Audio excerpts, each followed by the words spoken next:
Okay, my goal is to find something whose square is equal to A. So the idea is if I take the sup of this set, then I hope that in fact that will actually have a square equal to A, because I'm taking sort of the least upper bound of all things whose square is less than A. That's sort of right on the boundary of those things, and so hopefully that one, when I square it, I actually get A. That's the plan, all right? So I have to check some things. In order to apply the completeness axiom, what is it I need to check about A?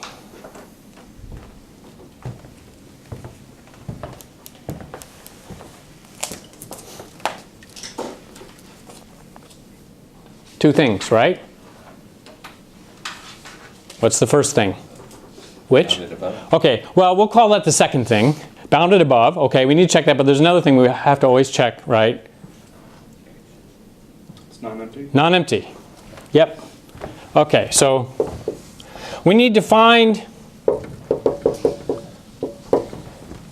So, who can tell me something that's actually in there?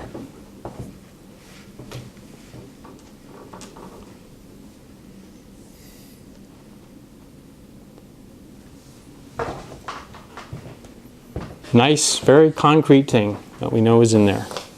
Something whose square is less than A. 1, right?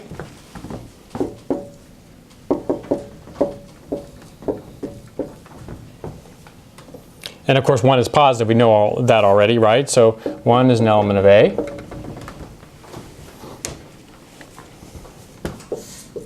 Next thing we need to check is that A is bounded above.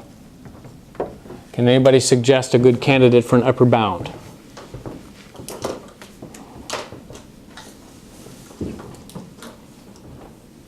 Well, thinking back again to what happens when you square things, since everything is bigger than 1, or A is bigger than 1, what happens when you square A?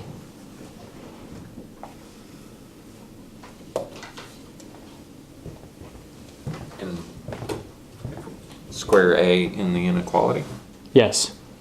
then we get X. No, no. A is this number that we have in the background. X is just something that appears here. But if we square A is bigger than 1, what happens? We get the square root of 1. Yeah. A squared is bigger than 1. So A sounds like a reasonable candidate for an upper bound. So we want to show that A is an upper bound of big A. Okay, so the easiest way to do this, just given the setup, is going to be to use the contrapositive. So here's your skills learned in the first few days of class. What is the contrapositive to show that A, what is the contrapositive of the statement that A is an upper bound of big A?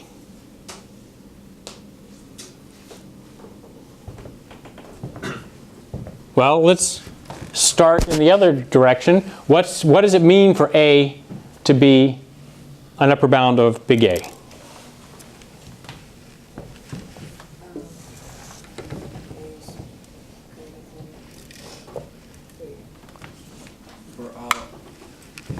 For all X an element of A, what is true? X is less than Yeah, X is less than or equal to A. Okay, so let's change this now to an if-then statement because we want to take the contrapositive. So if X an element of A, then X is bigger than or equal to A. So what's the contrapositive? X is bigger than A, and X is not an element of Yes. So this is equivalent to if X is bigger than A, then X is not an element of A, right?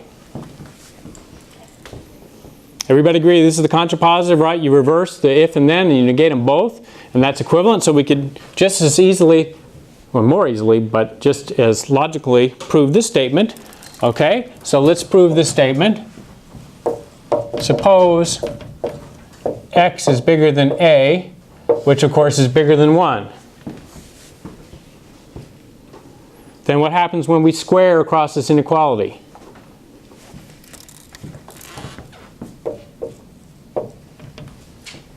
Multiplicative law, right? One of those things that we did.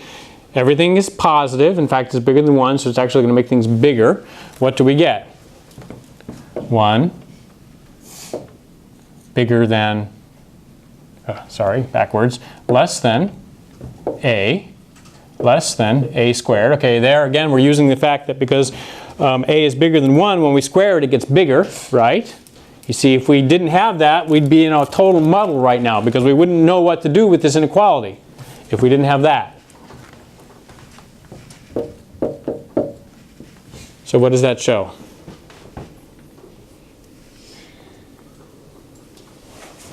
It's greater than a, so x is not an element. Yeah, right. We have x squared bigger than a. But the definition of a is that, and also it's positive, right? Okay, but the definition of a is that x squared is supposed to be less than a.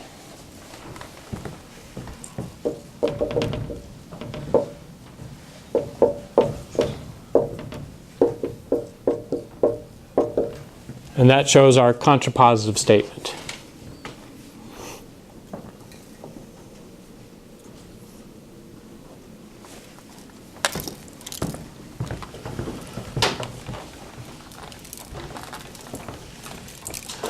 Since we've checked that A is non-empty and bounded above, it has a sup.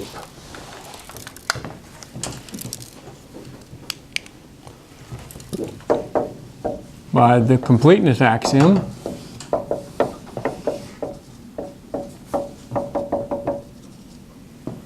S equals sup A exists. And we also know, of course, that S is bigger than 1 as well, right? Because 1 is actually in the set. We may need that in the future. Okay, and so what we're going to show to finish this, we want to show that S squared equals A. And then we'll be done with the case A bigger than 1. Well, what are the possibilities for S squared and A? There are 3, right? What are they? Trichotomy. Yes, so we'll be done if we can exclude S squared less than A and S squared bigger than A.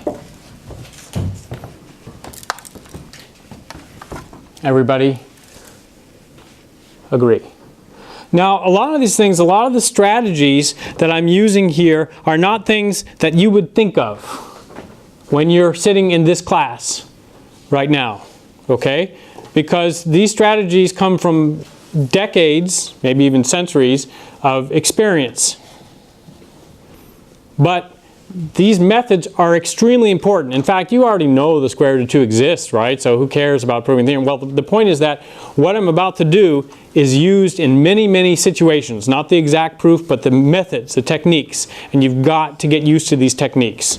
Okay, that's the whole purpose of this course, right? We're only proving things you already knew since kindergarten or something, right? But you're learning how to do it, how to prove it, what the methods are.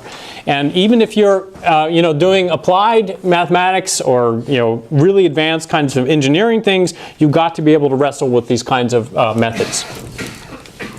Okay, so here's what we're going to do. And again, this might not be the first thing that would occur to you, but I'll show you very quickly why it's a good idea. Okay, so let's start with S squared less than A.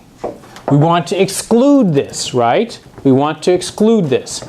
Now, how are we going to do this? We will find some epsilon bigger than 0 such that S minus epsilon squared is less than A.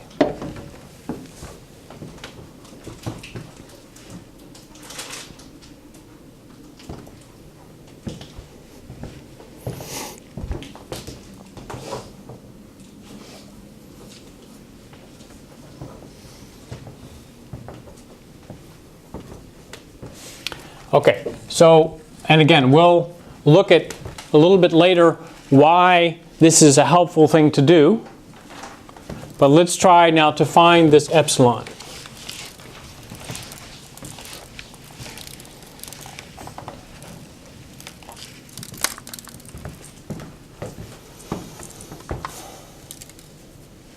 Okay, so we're going to proceed like you would have back in school, right? We're going to just try to solve for this epsilon. Okay, so now one of the things that you will realize is that when you're dealing with inequalities, solving doesn't mean what it used to mean. That is, you don't have to get it exactly. And often you can't get an answer exactly. But all you have to do is get an inequality, so you just have to know something inexact about it. Okay, so what we're going to do is we're going to start with s squared minus 2s epsilon plus epsilon squared is less than a.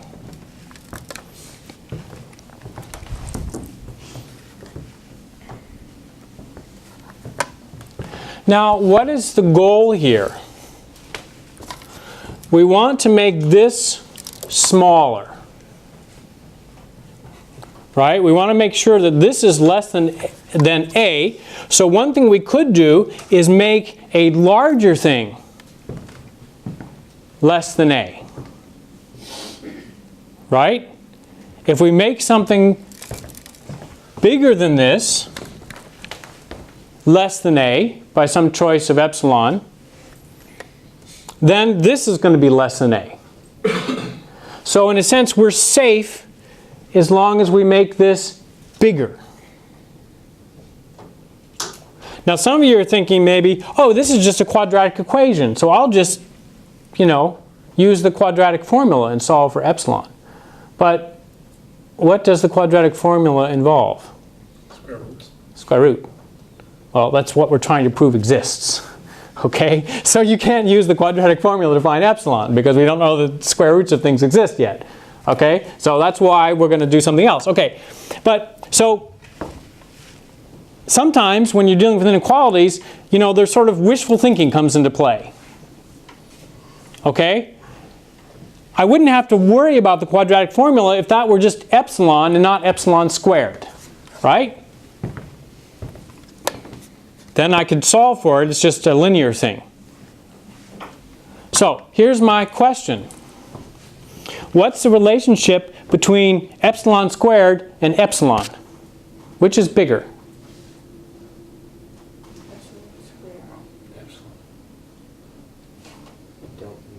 It depends. So, right. So what we would like, so we'd like to just do that, right? Ooh, get rid of that thing, okay? But of course we can't just do that in terms of equality, right? But all we need to know is that when we do that, we make it larger. So under what circumstances does epsilon get smaller when you square it? Okay, so let's make a list of things we need. First thing we need is epsilon less than 1. Okay? Now I'm not going to put any arrows in here because we're going to finish this with a nice long string of inequalities. Okay? We need epsilon less than 1, we've decided. And so if we do that, and again, this is, I'm doing the dangerous thing. Okay? I'm doing a parallel argument here. And this parallel argument, the logic has to go uphill. In this case, it will not go downhill. Right? This is what I want. And I saw some mistakes along these lines in the test, right? This is what I'm after. So my logic has to go backwards, which is exactly why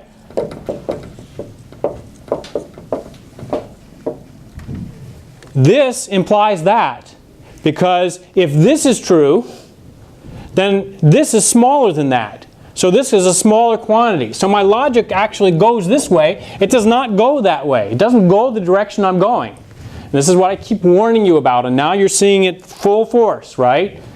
dangerous, okay? And I'll explain to you how to get rid of this danger. You want to have a long inequality, right? Okay, but let's just go along merrily along our way and not worry about arrows, okay? So what does this get us? So then we have epsilon times 1 minus 2s is less than a minus s squared, okay? I did that right, yes? Okay. And so then I'm going to get epsilon less than a minus s squared divided by 1 minus 2s.